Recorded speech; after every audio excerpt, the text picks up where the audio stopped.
I had just come back after 4 long years studying in Italy, and all I wanted was to relax and breathe in the elegance of the place my mother had built from the ground up. The Grand Haven Hotel stood like a monument to success: glass walls, polished marble floors, chandeliers that looked like they belonged in royal halls. And now, for the first time, I wasn't just someone reading about it online. I was finally walking into it. The taxi dropped me right at the main entrance. I stepped out, dragging my suitcase behind me, feeling that familiar wave of anticipation. This was my mother's pride. Her empire. People spoke her name, Vivian Hale, with awe in the business world. She had built this hotel chain from a single property in Atlanta to dozens across the country. And this one? This was her flagship. I expected something different. I don't know, maybe a bit of recognition. I wasn't wearing anything flashy, just a dark blue shirt and jeans, but I figured my face would be familiar. Or at the very least, the front desk would know a reservation existed in my name. But the moment I walked in, I felt it. A shift. A cool breeze of judgment I couldn't quite place. The doorman hesitated before even reaching for the door. His eyes skimmed over me and then quickly darted away, like he wasn't sure I belonged there. Still, I gave him a polite nod and walked through. Inside, the lobby buzzed with quiet conversations and the sound of polished shoes on tile. The air smelled like orchids and expensive cologne. Everyone moved with purpose, bellboys in tailored uniforms, concierges whispering into earpieces. But no one looked at me. Not even once. I approached the front desk, heart still steady. Maybe it was nothing. Maybe I was imagining it. A woman in her mid-40s stood at the center of the desk, typing something into the system. Her name tag read Amanda Blake, and the tight bun in her hair made her look even sterner than her voice sounded when she finally acknowledged me. "Yes," she asked without a smile. "Hi, I have a reservation. It should be under Leo Hale," I said, using the name I always traveled with, the one from my father's side, the one people didn't always connect to Vivian Hale right away. Amanda gave me a once-over. I could see the doubt in her eyes, like I'd just walked off the street trying to get a free night in one of the most exclusive hotels in the state. "I don't have anything under that name," she said flatly. I took out my phone, pulled up the email confirmation, and showed it to her. The logo of the Grand Haven gleamed at the top of the screen. "This one. Booked 2 weeks ago. Executive Suite." She barely glanced at it before shaking her head. "That's odd. It's not in the system. Are you sure this is the right hotel?" "Yes," I replied calmly. "I've stayed here before, years ago. And my mother—" But before I could finish, she cut me off. "Have a seat over there," she said, pointing to a waiting area near the elevators. "We'll look into it." I turned to look where she pointed. A small set of armchairs by a wall, next to where people waited for airport shuttles or taxis, not where reserved guests were usually asked to sit. "Someone will be with you shortly," she added, already turning away to greet a well-dressed couple who had just walked in. "Welcome to the Grand Haven, Mr. and Mrs. Clayton. So glad to have you back. Your suite is ready." I watched as they were handed key cards within seconds. Smiles, nods, polite laughter. A young man in a gray suit offered to take their bags. They were escorted to the elevator like royalty. And I just stood there, with my suitcase and my phone still open in my hand. No welcome. No apology. No effort. Just silence. And a strange, stinging realization creeping in the back of my mind, that in the place my mother had created, I was being treated like a stranger. Or worse, an inconvenience. I sat on the edge of one of the lobby chairs, trying to convince myself it was just a misunderstanding, a glitch in the system, something technical. But with every passing minute, the doubt crawled deeper under my skin. Guests came and went like clockwork. The revolving doors whooshed open every few minutes, letting in people dressed in designer coats, sleek shoes, and confidence. They approached the front desk, smiled, and were immediately greeted with warm voices, bottled water, and keycards. I watched an elderly couple get ushered into a luxury suite without even waiting 5 minutes. A group of businessmen in sharp suits were checked in together with laughter and handshakes. Even a woman with a barking Pomeranian in a Louis Vuitton carrier got more attention than I had in the past 45 minutes. No one offered me a drink. No one asked if I needed help. Not even a glance. I sat in that lobby as invisible as the furniture around me. I tried to keep my posture straight, legs crossed, phone in hand like I was just catching up on emails. But the truth was, I was waiting to be acknowledged in a place where I should have belonged without question. This hotel carried my bloodline, and yet here I was, fading into the background while people I didn't even know were treated like royalty. The longer I sat there, the heavier the silence became. My suitcase sat at my feet untouched, and I noticed the concierge walking past me at least 3 times without even offering a look of recognition or a basic greeting. Every minute stretched into something uglier: disbelief, then discomfort, and finally, quiet humiliation. After an hour of being politely ignored, I stood up. My patience had thinned to the edge of snapping, but I told myself to stay calm. The last thing I needed was to give them a reason to say I was being difficult. I walked back to the front desk and stood firmly in front of Amanda. She looked up from her screen as if she didn't remember me. Her expression was clipped, her eyes impatient. "Yes?" she asked, the same sharp tone as before. "I've been waiting for over an hour," I said, keeping my voice level. "I showed you my reservation earlier. I'd like you to check again, please." Amanda didn't move right away. Her mouth tightened slightly before she sighed and leaned toward the keyboard like she was doing me a favor. She clicked around for a few seconds, then shook her head. "There's nothing here. As I said before, maybe you booked at the wrong location." "I didn't," I said calmly, holding up the same confirmation email. "It clearly says Grand Haven. Check-in for today. Under Leo Hale." She didn't even glance at it this time. "Sir, I'm not going to argue with you.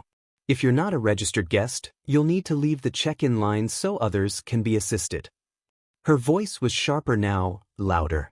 A few people in the lobby turned their heads. "I'm not in the check-in line," I replied quietly. "There is no one behind me." "Sir," she said, her eyes narrowing, "this desk is for hotel guests only. If you have an issue, I suggest you call our booking hotline or leave. I can't help you." My heart thudded once, hard. For a second, I didn't say anything. I didn't move. My mouth was dry, my fingers numb. The cold edge in her voice didn't just deny me a room, it denied who I was. I wasn't just being ignored anymore. I was being dismissed. Reduced to nothing. Other staff members glanced in our direction but quickly looked away. No one stepped in. No one offered support. It was like I didn't matter, like I had no place here. I wasn't wearing a suit, and I hadn't announced my full name. That was enough, it seemed, to strip me of any worth in their eyes. I stepped back, not out of weakness, but because I felt like staying there another second would make me unravel. I turned and walked toward the far end of the lobby, near the lounge area, and sat down again. I could feel the heat rising in my face, not from anger, but from shame. A kind of shame I hadn't felt in years. Not when I was broke in college. Not even when I was alone in a foreign city struggling with a new language. This was different. This was the kind of shame that made you question yourself. Was it how I looked? Was it because I didn't walk in with a loud voice and an entourage? Or was it because my last name didn't carry the power I thought it did? Either way, I stayed seated. My pride wouldn't let me leave. Not yet. Not like this. I sat still, my eyes fixed on the polished marble floor, trying to gather myself. My chest tightened with a growing sense of pressure I couldn't quite name. The murmur of voices around me felt louder now, like everyone was speaking just a little more sharply, their laughter just a little more pointed. And even though no one looked at me directly, I could feel it, that strange, weightless kind of attention that settles in when you're the only one not welcomed. Another 10 minutes passed. I had had enough. I stood up, walked straight back to the front desk, and planted myself in front of Amanda. My voice didn't shake this time. "I want to speak to your supervisor," I said. She looked up, annoyed more than surprised. "Excuse me?" "You heard me. You've dismissed me twice. I have a confirmed booking, I've been polite, and I've waited over an hour. Now I'd like to speak to someone above you." Amanda exhaled through her nose, folding her hands in front of her. "Sir, I've already told you there is no reservation. You're welcome to try calling customer service if you feel there's been an error. I don't need customer service, I said, my voice low and firm. I need someone in charge who knows how to speak to people with basic decency. This is unacceptable. Her brows arched as if I'd insulted her personally. Please lower your tone. That's when a second voice chimed in, deep and practiced. Is there a problem here? I turned to see a uniformed man walking over from the side hallway. Tall, broad-shouldered, mid-50s, clearly security. The name tag on his blazer read Russell James, Guest Relations and Security. That subtle pairing of titles wasn't lost on me. Before I could answer, Amanda spoke up. Mr. James, this guest has been told multiple times that there is no reservation under his name, but he refuses to leave the desk. Not man. Not sir. Not even Mr. Just, this guest. As if I'd wandered in off the street. Russell's eyes scanned me from head to toe. Can I see your reservation, please? He asked, voice calm but clipped. I held up my phone again, letting him look at the screen. He leaned in, squinted slightly and nodded slowly. This says Leo Hale, Executive Suite. For today, he confirmed. Yes, I said. I've been showing that for over an hour. Russell looked at Amanda, who gave him a tiny shrug. Nothing under that name in our system. Could be a phishing confirmation. These things happen. That's not what this is, I said. My voice was starting to rise despite my best efforts. Russell gave a diplomatic smile. Sir, I'm going to have to ask you to remain in the guest lounge while we verify the details again. Just a standard procedure. I blinked. So now I'm not even allowed to stand here and ask for help? No one said that, Amanda said sharply. But you're making other guests uncomfortable. There was that phrase. The oldest trick in the book. You're not wrong, we just don't want you here. You're disturbing the peace. Even when you're calm. I looked around. A few people were watching now. A family sitting near the fireplace glanced up and then away. A young couple at the bar whispered something behind their hands. The bellboys shifted but didn't move. No one came forward. No one asked what was going on. They just watched. I'm not going anywhere, I said, more to myself than to anyone else. Sir, Russell began.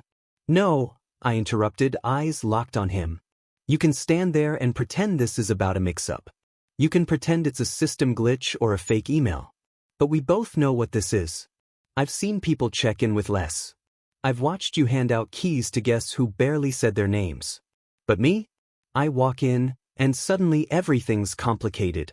Amanda bristled. That's an unfair accusation. Is it? I asked. She opened her mouth but said nothing. I turned back to Russell. I'm not leaving this hotel. I'm not causing a scene. I'm simply staying here, quietly, respectfully, until someone gives me the decency of an honest answer. Russell didn't move. Neither did I. A long silence passed. Somewhere behind me, a bell dinged as the elevator arrived, but no one stepped out. Time seemed to pause in that heavy lobby air. I could feel my breath in my chest, slow and steady, even as my heart pounded with the weight of everything I wasn't saying. This wasn't just about a room anymore. This was about the rules shifting beneath me the moment I walked through that door. About being made to feel small in a place I should have felt safe. I sat back down near the lobby's edge, folding my arms, eyes still on the desk. No shouting. No begging. Just silence. And presence. Let them feel the discomfort this time. I sat still, back straight, eyes forward, my body tense but my face calm. I wasn't leaving. I had every right to be here, and deep down, I knew the truth would catch up with all of them eventually. But I didn't expect it to come crashing in so suddenly. The lobby doors opened with a whoosh. I didn't need to look up, I could feel the shift before I saw her. Conversations hushed. The air thickened. Staff who had been avoiding eye contact snapped to attention. Every movement slowed, as if the building itself recognized who had just walked in. Veronica Hale. My mother. She walked through the lobby like she owned every inch of marble beneath her heels, which, of course, she did. Her tailored coat was draped over her shoulders, her sunglasses still on despite the dim lighting inside. She didn't glance left or right.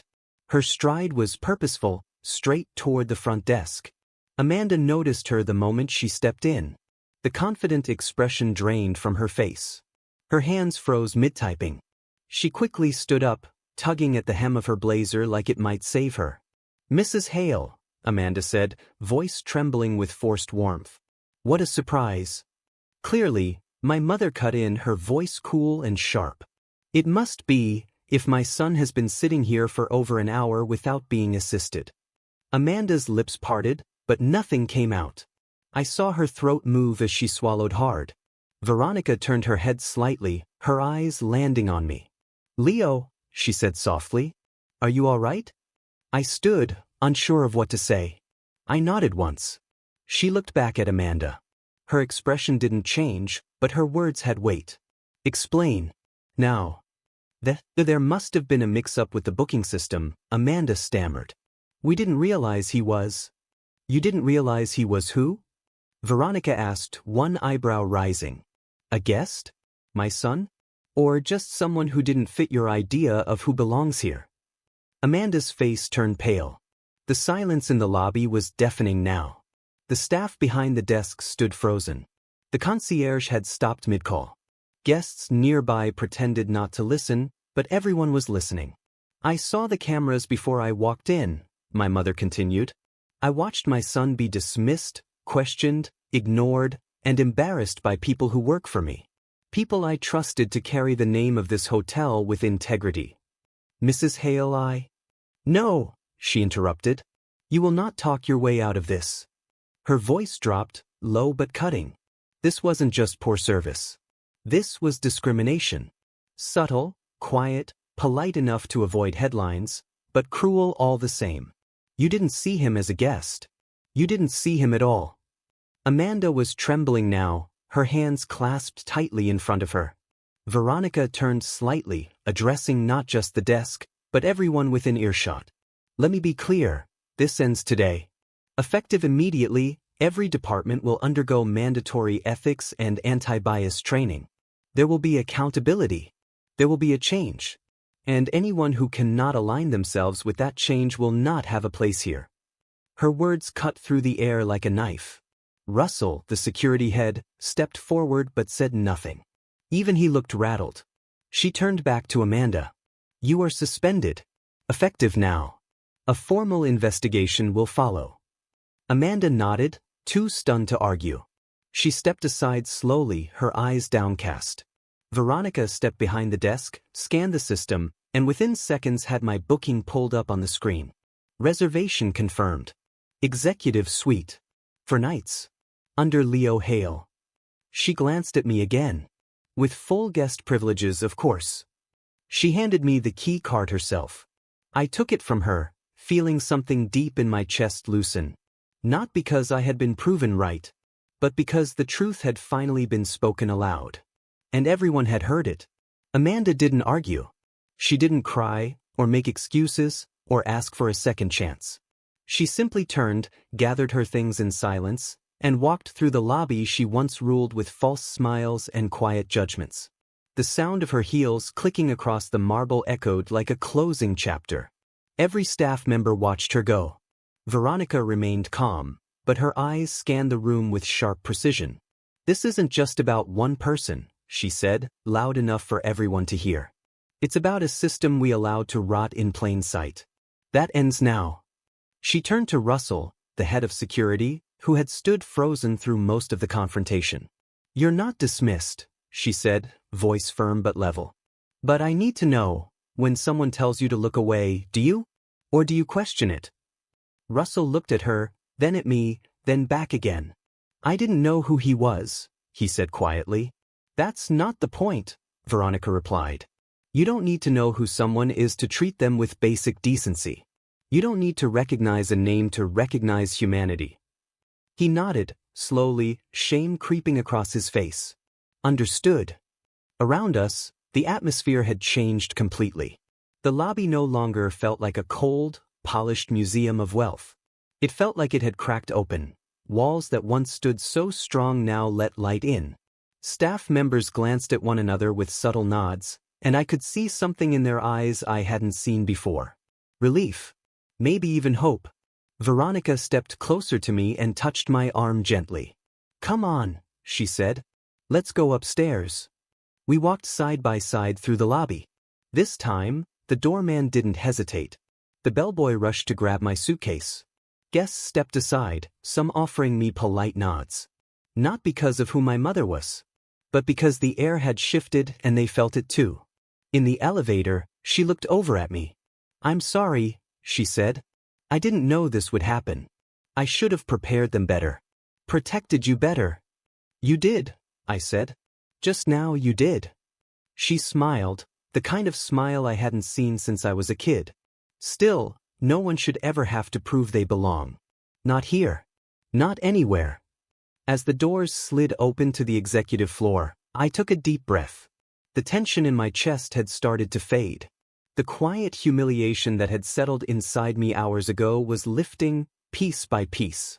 Not because of a suite or a title, but because I had been seen, heard, defended. And not just by my mother, by the space itself. The Grand Haven Hotel would never be the same again. It would become what it was always meant to be, not just a monument to power, but a place of dignity, of fairness, of welcome. For the first time since I arrived, I knew I belonged.